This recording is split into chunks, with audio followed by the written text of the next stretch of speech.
வணக்கம். தொடர்ந்து கருட புராணத்திலே குறிப்பிட்டிருக்கிற மிக முக்கியமான விஷயங்களை பார்ப்போம்.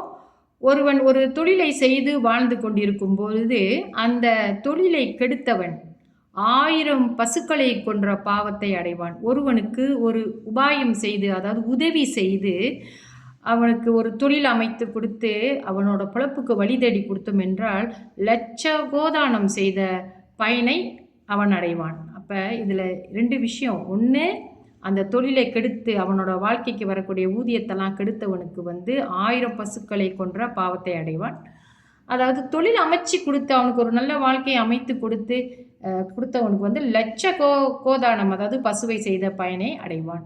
100 பசுக்களை தானம் கொடுத்ததை விட ஒரு பசுவை கொன்றால் அல்லது அடிக்கிறது, கோல் கொண்டு அடிப்பது, குச்சி எடுத்து அந்த பசுவை அடிப்பது, அதை துன்புறுத்துவது, பசுக்களை துன்புறுத்துவது, இதெல்லாம் செய்வது நல்லதல்ல, பெரிய பாவம். ஒருவன் ஒரு பசுவை கொன்றுவிட்டு 100 பசுக்களை தானம் செய்தாலும் கூட அவன் ஒரு பசுவை கொன்றான் அல்லவா, அந்த பாவமே மேலோங்கி நிற்கும். ஒருவன் நல்ல ஒழுக்க சீலனாய் நல்ல குணங்கள் கொண்டவனாக இருந்தான் என்றால் அவனுக்கு ஒரு உத்தமமான பிராமணன் என்று வைத்துக் கொள்வோமே, அவரை வழிபட்டால், அவரை வணங்கினால் ஒரு அஸ்வமேத யாகம் செய்ததை விட பயன் அதிகம் அடைவான். தேவர்களும் திருப்தி அடைவார்கள் அப்படின்னு சொல்லப்பட்டிருக்கு.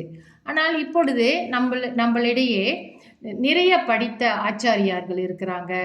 நல்ல விஷயங்கள், வேதங்களை படித்து உணர்ந்து நம்மளுக்கு ஒரு எளிய முறையில் நம்மளுக்கெல்லாம் சொல்லி கொடுக்குறாங்க. நல்லது கெட்டதெல்லாம் சொல்லி கொடுத்துட்டு இருக்காங்க இல்லையா. வேதங்களை பற்றி பேசுகிறார்கள். அதில் உள்ள புராண கதைகளில் இருக்கிற, இதிகாசங்களில் இருக்கிற முக்கியமான விஷயங்கள்லாம் நம்மளுக்கு தெரியப்படுத்துகிறவர்கள் எல்லாம் நம்ம அவர்களை ஒரு ஆச்சாரியாக நினைத்து அவர்களை நாம் வணங்க வேண்டும். அவர்களை தவறாக பேசக்கூடாது. அவர்கள் பொய் சொல்கிறார்கள் என்று சொல்வது அதெல்லாம் ரொம்ப தவறு. அவர்கள் சொல்கின்ற நல்ல விஷயங்களை கேட்டு அவர்களை வணங்குவது மிக சிறப்பு. இப்போ இருக்கிற காலத்துக்கு நம்ம இப்படி செய்யலாம். அந்த ஆச்சாரியார்களை வணங்குவது, மரியாதை கொடுப்பது, அவதூறாக பேசாமல் இருப்பதே நம்மளுக்கு புண்ணியத்தை தரும். இன்னும் இந்த தொடர்ச்சி இன்னும் கொஞ்சம் இருக்குது. நம்ம மிக முக்கியமான விஷயங்களை பேசிக்கொண்டு இருக்கிறோம். தொடர்ந்து என்னுடன் இணைந்திருங்கள். நன்றி, வணக்கம்.